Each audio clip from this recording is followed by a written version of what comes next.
Tahukah kamu bagaimana peran dan sosok Sayyidil Habib Umar bin Hafiz di kancah internasional? Penasaran kan? Mari kita bahas.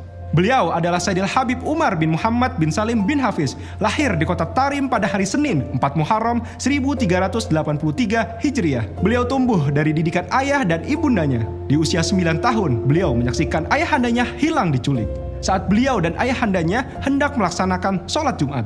Dari sinilah tekad kuat Sayyidil Habib Umar bermula. Beliau aktif menimba ilmu dengan berbagai ulama. Dan guru beliau yang sangat berperan adalah Al-Habib Muhammad bin Alwi bin Syihab dan Al-Habib Abdul Qadir bin Ahmad Assegaf. Di tahun 1993, guru beliau Habib Abdul Qadir mengutusnya untuk berdakwah di Indonesia. Di momen inilah terbukanya kembali hubungan Indonesia dan Hadramaut dengan membawa para pemuda dari Indonesia untuk dididik di lembaga pendidikan yang dirintis oleh Al-Habib Umar bin Hafiz dan kakanda beliau Al-Habib Ali Masyur bin Hafiz. Yang hingga sekarang lembaga pendidikan tersebut sangat dikenal di kancah internasional. Lembaga pendidikan tersebut bernama Darul Mustafa. Darul Mustafa telah mencetak puluhan ribu lulusan dari berbagai negara di seluruh dunia. Termasuk banyaknya murid beliau di Indonesia yang kini berperan mengajarkan Islam Ahlus Sunnah wal Jamaah dan Thoriqoh Alawiyah. Lalu seperti apa background keilmuan Sayyidil Habib Umar bin Hafiz hingga beliau menjadi rujukan para pencari ilmu di zaman sekarang? Karakter dan keilmuan beliau diraih tidaklah secara instan. Berbagai perjuangan dan tantangan beliau hadapi dengan keteguhan dan kesabaran yang kuat. Dalam kekokohan ilmu beliau mencakup berbagai cabang ilmu pengetahuan dalam Islam, seperti ilmu tafsir, ilmu hadis, ilmu fikih, dan ilmu tazkiyah. Di dalam ilmu tafsir Al-Quran bisa kita lihat di kajian tafsir di Darul Mustafa, bagaimana beliau mentafsirkan Al-Quran dengan pola tafsir beliau sendiri. Di dalam ilmu hadis, beliau seorang yang hafal hadis dengan sanad dan hukum matannya. Tak hanya tafsir dan hadis, dalam aspek ilmu fikih, semenjak wafatnya kakak beliau, Habib Ali Al-Masyur, Sayyidil Habib Umar menggantikan kakaknya sebagai mufti Tarim. Beliau aktif mengajar kitab Al-Wasit, karya Imam Al-Ghazali di Baitul Faqih. Dan semua kalangan mengetahui pengetahuan beliau tentang Al-Mazahibul Arba'ah, atau 4 mazhab yang selama ini kita ketahui. Sedangkan di dalam ilmu batin, ulama-ulama telah mengakui keluasan ilmu beliau. Dan beliau menguasai seluk-beluk ilmu tazkiyah. Ini sangatlah nampak dan bisa kita jumpai dalam karya tulis beliau di dalam ilmu tazkiyah. Tak hanya batiniahnya saja yang luar biasa, bahkan pada zohir yang bisa kita lihat menggambarkan sosok beliau. Dari cara duduknya, cara bicaranya, cara jalannya, cara tidurnya, dan cara segala-galanya itu sesuai dengan apa yang dilakukan oleh Rasulullah SAW.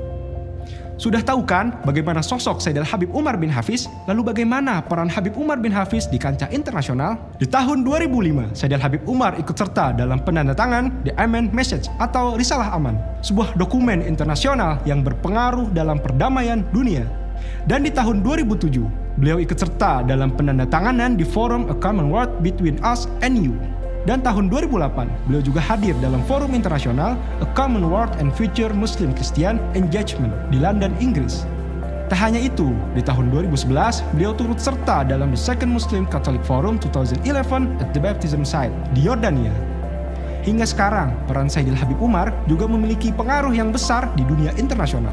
Dan di tahun 2023, beliau terpilih di urutan ke-11 sebagai ulama pertama setelah 10 pemimpin muslim dalam The World 500 Most Influential Muslim 2023, atau 500 muslim berpengaruh di dunia yang dikeluarkan oleh The Royal Al-Bayt Institute di Yordania. Lantas, bagaimana peran Sayyidil Habib Umar bin Hafiz di negara kita, Indonesia? Sejauh apa perhatian beliau terhadap negara kita?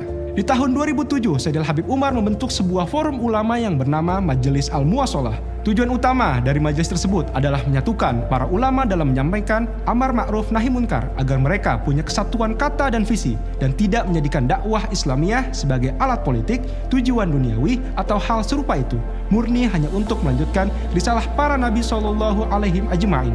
Hingga sekarang, Majelis Al-Muwasalah sangat berperan dalam menjaga perdamaian di Indonesia dengan menyelenggarakan berbagai forum, seperti forum lintas agama, dialog ilmiah, dan menjalin hubungan antar ulama.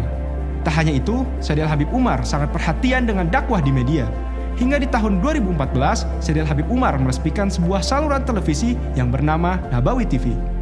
Pada saat itu, di momentum Tablik Akbar Majelis Rasulullah SAW di Silang Monas, Jakarta.